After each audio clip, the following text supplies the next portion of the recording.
1450 বছর আগে এমন একজন ব্যক্তি রাসূলুল্লাহর সামনে গিয়ে হাজির, গিয়ে বলতেছে, ইয়া রাসূলুল্লাহ, আকাশের পাতা না গাছের পাতা লড়ে না আল্লাহর হুকুম ছাড়া, কথা কি ঠিক? নবী বলেন, ঠিক।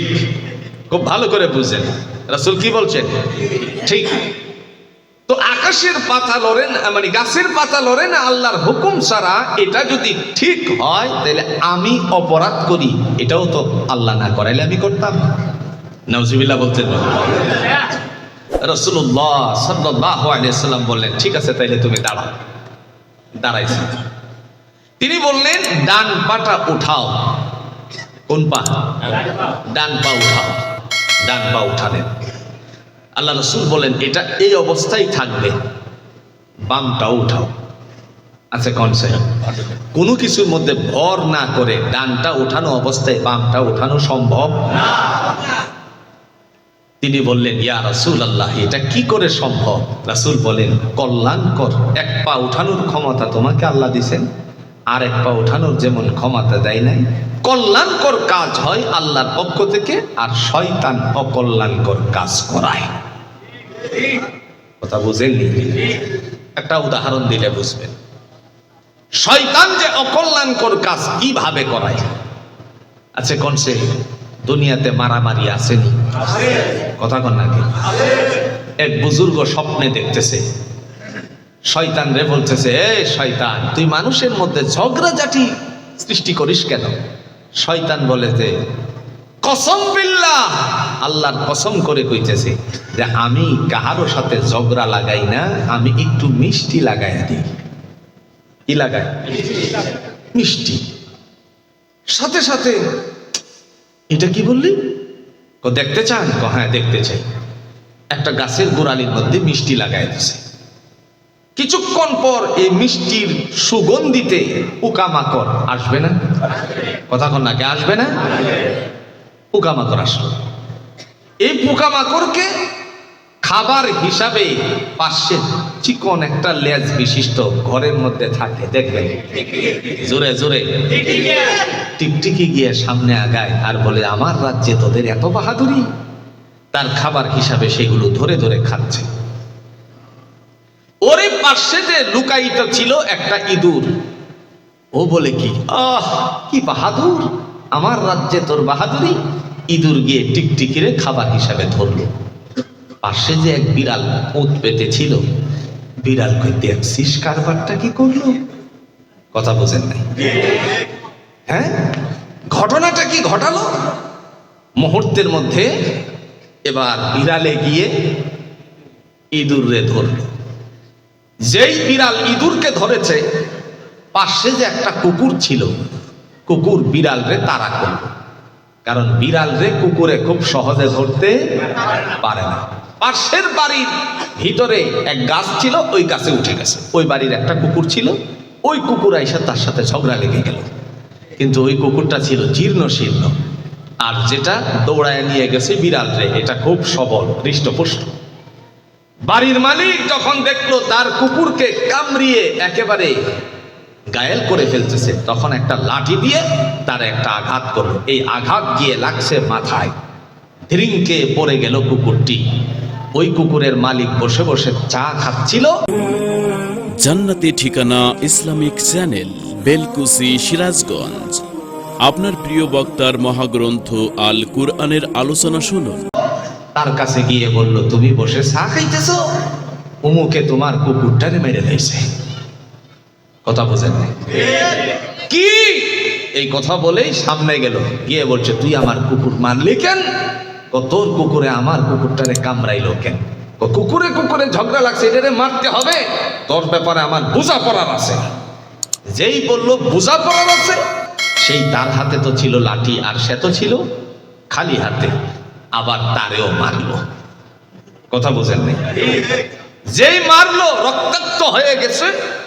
মুহূর্তের মধ্যে কিছু লোক সকল গিয়ে তার জ্ঞাতি গোষ্ঠীর লোকের কাছে জানিয়ে দিল, তোমরা এখানে বসে আছো, উমুকের বাপেরে তো মারিয়া। কথা বুঝেন? আমার কথা বুঝতেছেন আপনারা? কি ওরা লাঠি সুটা নিয়ে রওনা করলো।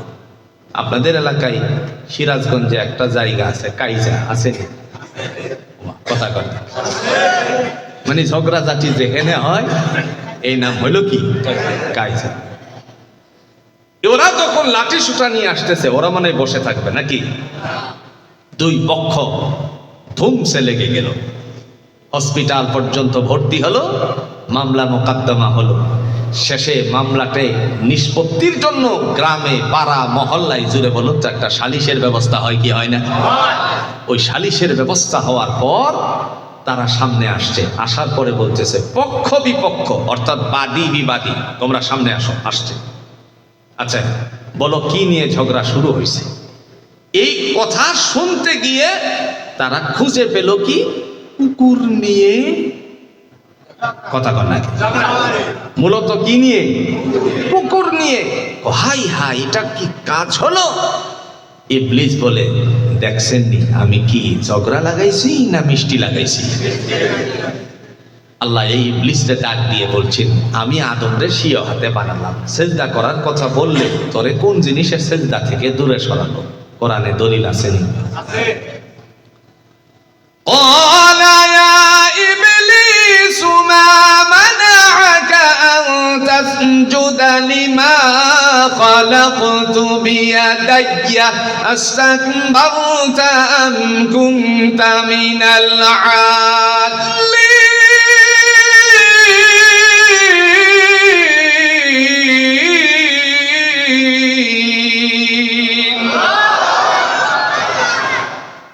হে ইবলিস, ওরে দুষ্ট, মা মানাআকা আন তাসজুদা লিমা খালাকতু বিয়াদাইয়া, আমি যে আদমরে স্বীয় হাতে বানালাম সেজদা করার কথা বললে পরে কোন জিনিসে তোরে সেজদা থেকে দূরে সরালো? ইবলিস বলে আনা খায়রুম মিনহু খালাকতানি মিন নারিন ওয়া খালাকতাহু মিন তিন, আমাকে আগুন দ্বারা বানিয়েছো, আদম বানাইছো মাটি দিয়ে, সুতরাং আমার গতি ঊর্ধ্বমুখী আর আদমের গতি মাটির গতি কোন দিকে?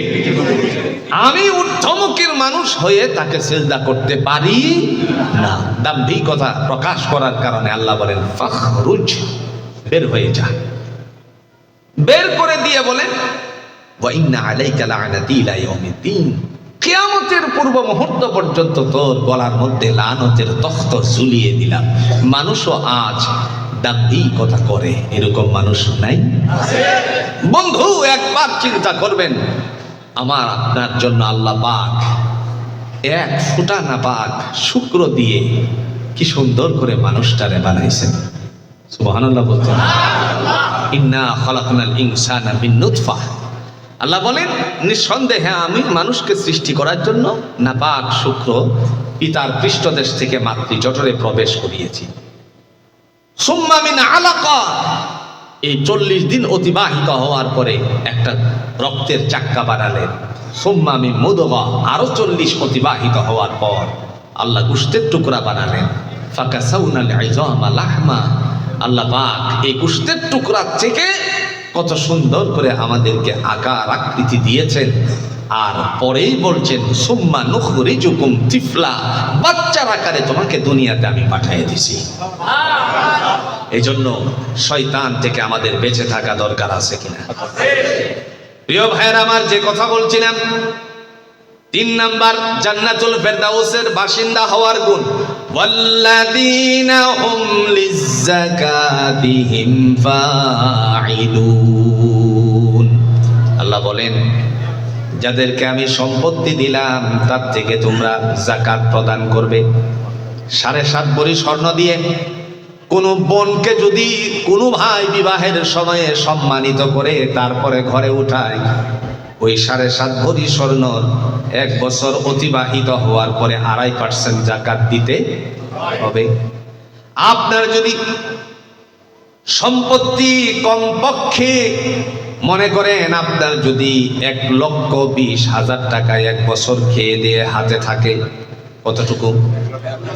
কারণ 7.5 ভরি স্বর্ণ 52.5 ভরি রূপা, রূপার পরিমাণ হিসাব করে যদি আপনার 1 থেকে 1.5 লক্ষ টাকা আপনার কাছে, 1,20,000 থেকে 1.5 লক্ষ টাকা আপনার কাছে 1 বছর খেয়ে দিয়ে কোনো কিছুতেই আপনার আর অভাব নাই, তখন আপনার উদ্বৃত্ত থাকে, তারপরেও এর জন্য যাকাত আদায় করার বিধান জারি করে দিয়েছেন কে? আর যদি বেশি থাকে তাইলে তো মাশাআল্লাহ। কিন্তু যাকাত দেওয়ার জন্য আল্লাহর পক্ষ থেকে বলেন যারা যাকাত আদায় করবে তারা 3 নাম্বার গুণের অধিকারী হয়ে জান্নাতুল ফেরদাউসের মেহমান হয়ে যাবে। এই কথা বলার সুযোগ আছে যে কষ্ট করে আমি কামাই করছি কেন মানুষকে দিব? কোনো সুযোগ নাই। আপনি কষ্ট করে কামাই করেছেন বলে আপনার এই কামাইয়ের মধ্যে গরিবের হক আল্লাহ নির্ধারিত করে দিয়েছেন। 4 নাম্বার গুণ আল্লাহ বলেন ওয়াল্লাযীনা হুম লিফুরুজিহিম হাফিযুন দয়াময় তিনি ডাক দিয়া বলেন ওয়াল্লাযীনা হুম লিফুরুজিহিম হাফিযুন, তারা হলো জান্নাতুল ফেরদাউসের মেহমান অধিকারী। তারা হবে যারা নিজেদের গুপ্তাঙ্গকে হেফাজত করবে। ইল্লা আলা আজওয়াজিহিম আও মা মালাকাত আইমানুহুম ফাইন্নাহুম গায়রু মালুমিন, একমাত্র স্বামী স্ত্রী ছাড়া পর নারী পর পুরুষের সাথে যারা যৌনাচার করবে তারা কখনো জান্নাতুল ফেরদাউসের মেহমান হতে পারবে না। আমার ভাইরা এখন আসেন এই আয়াত থেকে আমরা কিছু কথা বুঝি। দুনিয়ার জমিনে যত নষ্টর গুড়ি, সেই নষ্টর গুড়ির নাম হলো চোখ। কথা কন না কে? আপনাদের অবশ্যই মনে আছে ফেনী একটা জায়গা আছে কুমিল্লার সাথে, ফেনী সোনাগাজী একটা ফাজিল মাদ্রাসার এক মেয়েকে 3-4 বন্ধু মিলে আগুন দ্বারা পুড়িয়ে দিয়েছিল। তার নাম ছিল নুসরাত। মনে আছে কিনা? নুসরাতকে আগুন দ্বারা পুড়িয়েছিল। যদি কারাগারে গিয়ে জিজ্ঞেস করা হয় তোমরা এই কাণ্ডটা কেন ঘটিয়েছিলে, তারা বলবে আমার বন্ধুর প্রস্তাবে সে ডিনাই করার কারণে আমরা রাগান্বিত হয়ে তারে পুড়াইয়া দিছি। এখন আপনারা বলুন তো, তার বন্ধুর প্রস্তাবটা ভালো লাগছে বলেই তো তারে প্রস্তাবনা দিয়েছিল। এখন ভালো লাগার মূল হাতিয়ারটার জোরে বলেন নাম কি? নাম কি? আল্লাহ পাক এই শোকটার ব্যাপারে ডাক দিয়ে বলছেন সূরাতুন নূরের 30 নম্বর আয়াতে, কুল লিল মুমিনিনা ইয়াগুদ্দু মিন আবসারিহিম ওয়া ইয়াহফাযু ফুরুজাহুম যালিকা আযকা লাহুম ইন্নাল্লাহা খাবীর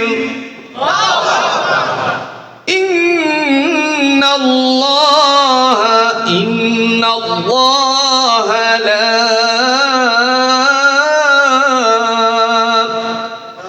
কুল লিল মুমিনিনা ইয়াগুদ্দু মিন আবসারিহিম ওয়া ইয়াহফাযু ফুরুজাহুম যালিকা আযকা লাহুম ইন্নাল্লাহা খাবীরুম বিমা ইয়াসনাউন।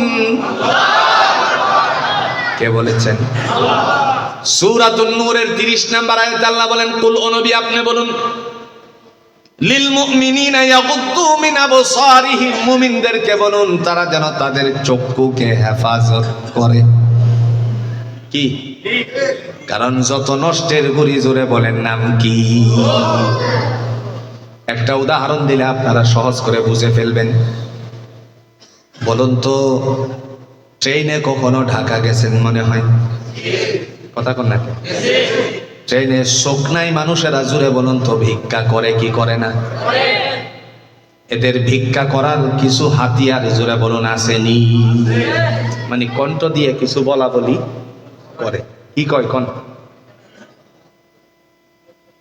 খেয়াল করেন, আমি বলি আপনাদের মনে পড়ে যাবে। একে একে 2টা মানুষ 4টা চক্ষু নাই। আরেকজনে কয় আমার আল্লাহ নবীজির নাম। কথা কয় না?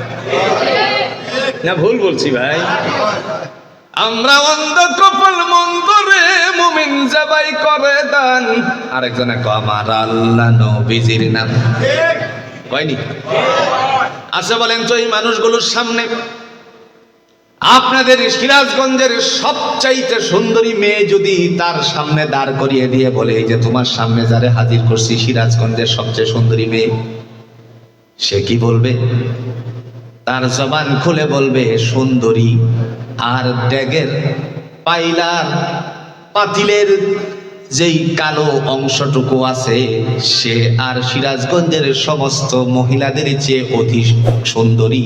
সে যেরকম কয়লাটাও তার কাছে। কথা কয় না? কেন বললাম? সুন্দরী মেয়েরও দেখতে পারে না, কয়লারেও দেখতে পারে না।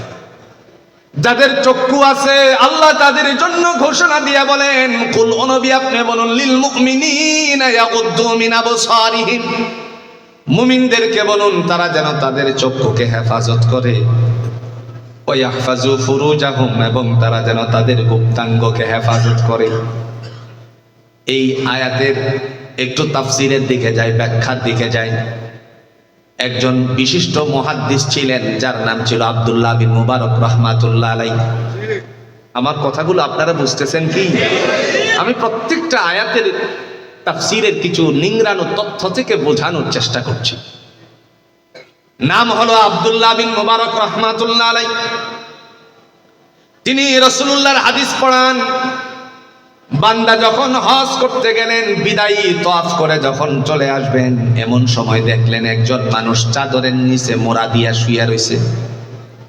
কাছে গেলেন, কাছে যাওয়ার পরে তারে তো তিনি গিয়ে ধাক্কা দিতে পারতেন, হেই তুমি কে, এখানে শুয়ে আছো? কথা কোন পারতেন না? কাছে গিয়ে ধাক্কা দিবেন, মাথায় ধরা পড়ে গেল রাসূলুল্লাহর হাদিস।